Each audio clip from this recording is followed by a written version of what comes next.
আলাইকুম, আমি মোহাম্মদ রেজাল বালাদার আপনাদের সাথে আছি। রাজনৈতিক বিশ্লেষণে আপনাদের স্বাগত। সুপ্রিয় দর্শক, আওয়ামী লীগের কার্যক্রম নিষিদ্ধ, জামাতের অবস্থান কী?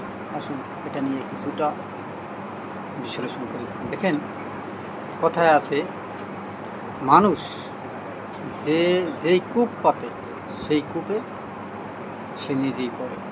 আমি বলতে চেয়েছি, সাবেক প্রধানমন্ত্রী বেগম শেখ হাসিনা তিনি তার শাসন আমলে একটা রাজনৈতিক দল অর্থাৎ এই জামাতকে সন্ত্রাস বিরোধী কার্যক্রমের উপর এই যে আখ্যা দিয়ে তারপর জামাতকে আসলে তারা তাদের নিষিদ্ধ করতে চেয়েছিল। কিন্তু কথায় আছে যে আমি যদি কারোর জন্য কোনো ক্ষতি করার চেষ্টা করি কিংবা কারো জন্য ফাঁদ পাতি, দেখবেন একদিন সেই ফাঁদে ঠিকই আপনি বা আমি পড়ে যাব। অর্থাৎ কীভাবে পড়ব দেখেন, এই যে মনে করেন সাবেক প্রধানমন্ত্রী শেখ হাসিনা এখন বর্তমানে আপনারা জানেন যে তিনি নেই। কেন নেই? 24-এ ছাত্র জনতার গণ অভ্যুত্থানে তিনি দেশ ছেড়ে পালিয়ে ভারতে চলে গেছে। কিন্তু দুঃখের বিষয়, তিনি 17 বছরে যে তার শাসন আমলে যেভাবে মানুষকে করেছেন, মানুষকে নিপীড়ন নির্যাতন, তারপর হচ্ছে আয়নাঘর, তারপর হচ্ছে গুম, ভয়ভীতি দেখানো, তারপর জঙ্গি নাটকের নামে যে অনেক নিরীহ মানুষকে হত্যা করা, একটা ভিতরে একটা ভয় ভীতি ঢুকিয়ে দিয়েছে। এটা করেছে আপনার ভারতের রয়ের সাথে মিলে। তারপর প্রথম শুরু হয়, আপনারা জানেন যে এই যে পিলখানা হত্যাকাণ্ডের মধ্য দিয়েই কিন্তু তাদের যে সন্ত্রাসী কার্যকলাপ তারা শুরু করেছে। এটার অনেক কারণ আছে। আপনারা জানেন যে একবার বিএসএফ এবং বাংলাদেশ বর্ডার গার্ডের সাথে তুমুল যুদ্ধ হয়। সেই যুদ্ধে বাংলাদেশ বীরত্বতার সাথে জয়লাভ করে। চমৎকারভাবে দেখা গেছে। একটা উদাহরণ দেই, যে আমরা শোনা খবর পাওয়া পর্যন্ত আমরা শুনতে পেরেছি যে ভারতের 3-4 জন বিএসএফ মারা গেছে, অনেক প্রায় 10 জনের মতো আহত হয়েছে, কিন্তু বাংলাদেশের একজন আহত হয়নি, নিহত হয়নি। আসলে এরপর ভারতের বিএসএফ তারা, এটা ঘটনা হয়েছে বড়ুইতলা আপনার উত্তরবঙ্গে। তারপর তারা পালিয়ে গেছে। যাই হোক, এটাও অনেক আগের কথা, পুরোটা আমার মনে নেই আসলে জায়গার নাম এবং কার ওই সময় কমান্ডার কে ছিল। যে সে প্রসঙ্গটা এবার পরে আসি। দেখেন, যে মূল প্রসঙ্গ সেটা হলো, রাজনীতিতে আসলে কোনো দলকে নিষিদ্ধ করার পক্ষে আসলে আমরা নেই। আমি মনে করি আসলে সবার দেশে, বাংলাদেশে রাজনীতি করার অধিকার আছে, কারণ গণতান্ত্রিক দেশে কোনো দলকে আসলে নিষিদ্ধ করা উচিত না। যাই হোক, সেই কাজটা করেছে সাবেক প্রধানমন্ত্রী শেখ হাসিনা। তিনি একদম জামাতকে নিষিদ্ধ করতে চেয়েছিল, কিন্তু দেখেন এখন কিন্তু মাঠের গোড়া বর্তমানে কিন্তু জামাত। আপনারা জানেন বিএনপি কিন্তু ক্ষমতায় থাকা সত্ত্বেও কিন্তু এখন জামাতই কিন্তু অনেক চাবিকাঠি নাড়াচ্ছে। যাই হোক, জামাত ঠিকই কিন্তু মাঠে আছে, কিন্তু দুঃখের বিষয়, ভাগ্যের কি নির্মম পরিহাস, আজকে সাবেক প্রধানমন্ত্রী শেখ হাসিনা মাঠে নেই। এমনকি অন্তর্বর্তীকালীন সরকার তাদের সকল কার্যক্রম নিষিদ্ধ করে গিয়েছেন। ওই আখ্যা ধরে এখন বিএনপি সরকারও তাদের কার্যক্রম নিষিদ্ধ করার পায়তারা করেছেন, কি অলরেডি নিষিদ্ধ করে দিয়েছেন। এখন এই যে মনে করেন আওয়ামী লীগ একটা বড় দল, আপনারা জানেন, বিশাল একটা দল। এই দলটাকে আসলে নিষিদ্ধ করাটা কতটুকু যুক্তিসঙ্গত সেটা আসলে পরে আসি। তবে এর জন্য কিন্তু দায়ী এই যে আওয়ামী লীগের লোকেরাই। কেন? দেখেন, আমার যে আমরা এখন যে রীতিনীতি অনুযায়ী একটা গণতান্ত্রিক দেশে একটা নির্বাচন হবে, সুষ্ঠু নির্বাচন হবে, তারপর আমি 5 বছর থাকবো যদি নির্বাচনে জিতি। আর যদি ঠকি আমি, ঠিক আছে, আমি সরে দাঁড়াবো, এটাই স্বাভাবিক। কিন্তু তারা যে মানে সরকার দলীয়ভাবে মানে তার নিয়ন্ত্রণে নির্বাচন করবে এরকমের আর কি বাহুবলীতে নির্বাচন করে প্রায় 17 বছর রয়েছেন, তাদের সাথে কেউ নির্বাচনের মাঠে নামেনি এক ছাগলের 3 নম্বর বাচ্চা ছাড়া। অর্থাৎ ছাগলের 3 নম্বর বাচ্চা আমরা কাকে জানি, আপনারা জানেন, এটা আসলে আপনার এই জাতীয় পার্টি, সেটা ছাগলের 3 নম্বর বাচ্চা ছিল। যাই হোক, এখন এই জাতীয় পার্টি ছাড়া কেউ কিন্তু নির্বাচনে অংশগ্রহণ করেনি, ঠিক আছে। আর একটা দল মুনাফিকি দল, সেটাও আসলে করতে চেয়েছিল, সেটা আপনার হচ্ছে চরমনাই। যাই হোক, সে তারপর যাই হোক সেও নির্বাচন করেনি, নির্বাচন থেকে সরে দাঁড়াইছে।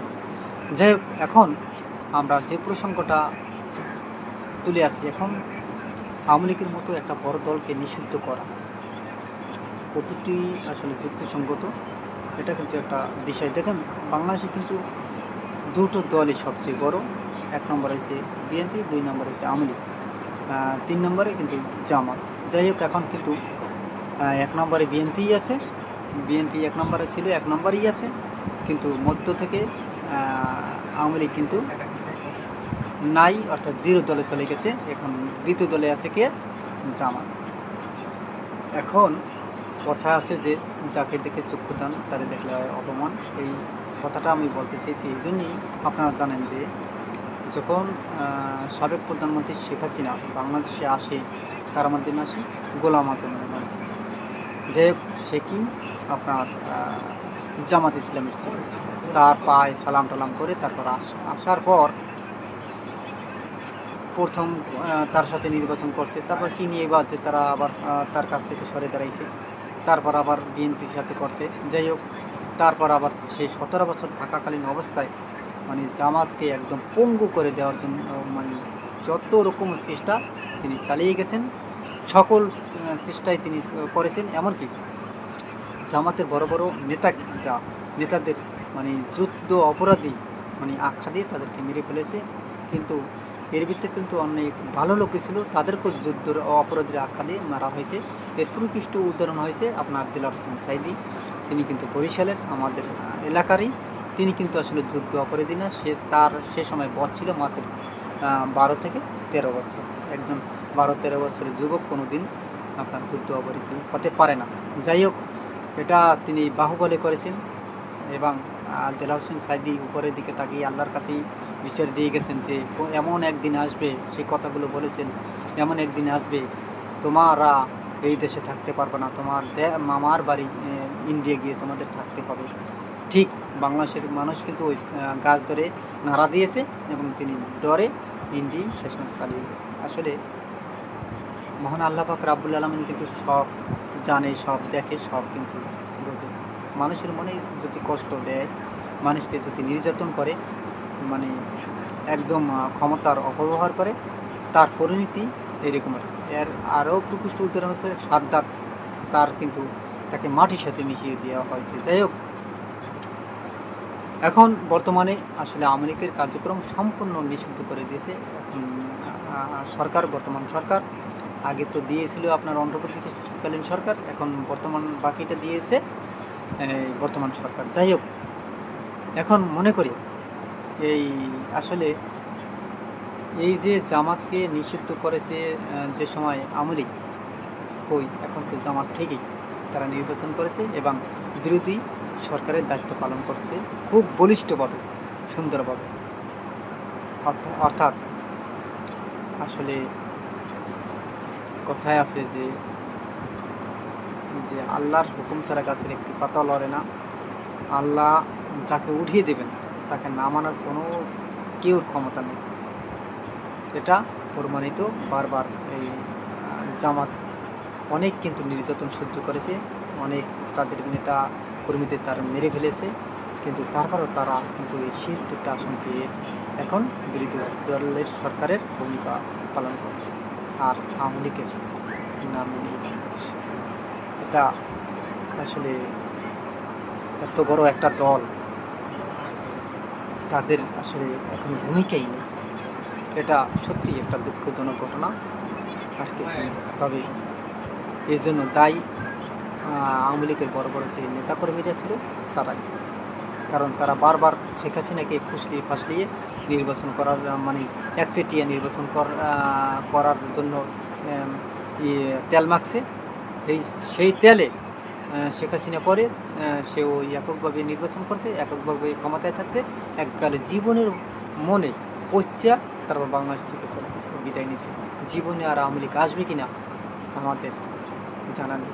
তবে হ্যাঁ, কথা এটা সত্যি যে কোনো রাজনৈতিক দলকেই আসলে বহিষ্কার করা ঠিক কিনা বা এরকমের ইতিহাসে আছে কিনা গণতান্ত্রিক রাষ্ট্রে সেটা আসলে আমার জানা নেই। তবে যদি কোনো সন্ত্রাসী কার্যকলাপ তারা করেই থাকে তাহলে তাদের জন্য একটা বড় ধরনের সাজা আছে, আইন আছে, আদালত আছে, তাদের আসলে আইনের মাধ্যমে সাজা দেওয়া উচিত বলে আমি মনে করি। কিন্তু তাই বলে দলকে নিষিদ্ধ করার পক্ষে আমি নেই। সুপ্রিয় দর্শক, আপনারা কী মনে করেন? অবশ্যই আপনাদের মতামত কমেন্টে জানান এবং ভিডিওটি ভালো লাগলে RS বাংলা নিউজ 24-কে সাবস্ক্রাইব করুন, লাইক ও শেয়ার দিয়ে সবাইকে দেখার সুযোগ করে দিন। আর সে পর্যন্তই, আসসালামু আলাইকুম রহমতুল্লাহি ওয়া বারাকাতুহু।